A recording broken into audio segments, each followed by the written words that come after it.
এই মিঠু বল আব্বা আব্বা। আব্বা আব্বা এইবার বল ভাবি। ভাবি ভাবি। সত্যি শাহিন, তুমি পারো বটে। তুমি একটা অসাধ্যকে সাধন করেছো। বোনের একটা পাখি তাকে ভালোবাসা দিয়ে এভাবে কথা শিখিয়ে দিলে। হ্যাঁ ভাবি, কিন্তু তোমাকেই পারলাম না। কি বললি জানোয়ার? আরেকবার বল। লাগছে, ছাড় তো ভাবি। যেমন গরু তেমন তার সাক্ষী। কাজ কাম তো কিছু নেই, সারাদিন পাখি নিয়ে পড়ে থাক। ওই পাখি তোকে খেতে দেবে? ওগো, তুমি ওকে ভাবে বকছো কেন বলো তো? চুপ, সব নষ্ট করে হচ্ছে তুমি। আদর দিয়ে দিয়ে ছেলেটাকে বাদর তৈরি করেছো। এই শোন, এই বাড়িতে তুই থাকবি, নাহলে তোর পাখি থাকবে। ওগো শুনছো? সর্বনাশ হয়ে গেছে। কেন, কি হয়েছে? এই দেখো, পাখিও নাই আর তোমার ভাই শাহিনও নাই। তুমি কি বলছো? শাইন নাই মানে? তোমার জন্য, শুধু তোমার জন্য ছেলেটা বাড়ি থেকে চলে গেল। এইবার তোমার সব মিটেছে তো? বিশ্বাস করো রামেশা, আমি ওকে মন থেকে বকিনি। আমি ওকে যেটুকু বলেছি ওর ভালোর জন্য বলেছি। আমি বুঝতে পারিনি ও আমার উপরে এইভাবে অভিমান করে চলে যাবে। ওগো, তুমি এভাবে ভেঙে পড়ো না।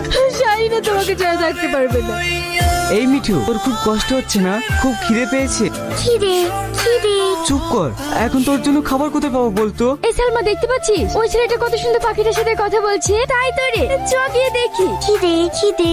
তোর খুব খিদে পেয়েছে তাই না? এই নে খা। আপনার বাড়ি কোথায়? আমার কোনো বাড়ি ঘর নেই। সকাল থেকে আপনি কিছু খেয়েছেন? হ্যাঁ। কি খেয়েছেন? কেন, জল? আপনি সকাল থেকে জল খেয়ে আছেন? তাছাড়া খাবার কোথায় পাবো? আপনি আমাদের বাড়িতে চলুন, ওখানেই খাওয়া দাওয়া করবে। তুমি আমার সঙ্গে চলো। আব্বা, মা। কিরে মা, এই ছেলেটাকে? আব্বা, এই ছেলেটা আমাদের এই গাছের তলায় বসেছিল। আজও সকাল থেকে কিচ্ছু খায়নি, আর এই পাখিটাও কিছু খায়নি, তাই নিয়ে এলাম। খুব ভালো করেছিস মা। এসো বাপ।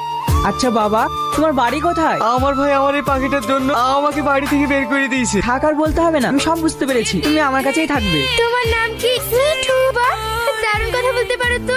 আচ্ছা মিঠু, তোমার গুরুদেব কোথায় আছে বলো তো? ওই তো ওই তো। কি গো, আমার মিঠুর সঙ্গে কি কথা বলছো? তুমি তোমার সাথে কথা বলবে না? তাই তোমার পাখির সাথে কথা বলছিলাম। ভীতু কোথাকার। সালমার আব্বা, শোনো, কদিন ধরে তোমাকে একটা কথা বলবো বলবো করে বলতে পারছি না। কেন বলো? শাহিন ছেলেটা না খুবই ভালো, আর আমাদের সালমাও ওকে পছন্দ করে, তাই আমি বলছিলাম। কদিন ধরে আমিও তাই ভাবছিলাম, সালমার সঙ্গে বিয়েটা দিয়ে ও না আমার বাড়িতেই থেকে যেত।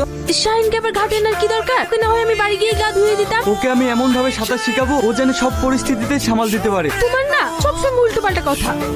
কি গো, ওর হাত পা বেঁধে কি করছো?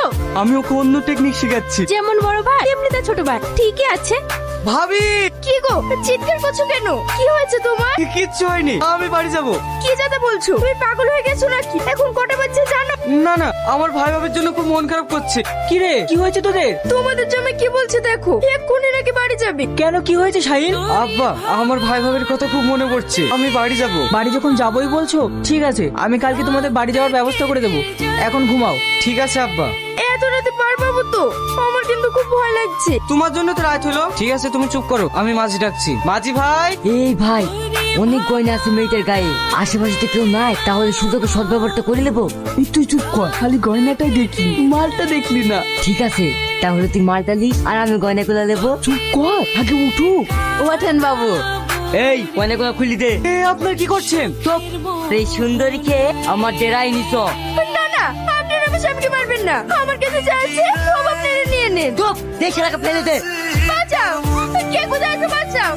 ভাই, এই নৌকা কোথায় আসলো? কুয়াশা অন্ধকারের চাপে তুই তো বুঝতে পারছি না। কি জানি? এই কে রে তোরা? আরে তোর কি? তোর কাজ তুই কর, আমাদের কাজ আমাদের করতে দে। কাকা হ্যাঁ, তোমার ভাইয়ের পাখি? ভাই, আমার স্বামীকে ওরা নদীতে হাত পা বেঁধে ফেলে দিয়েছে। তার মানে তোরা আমার ভাইকে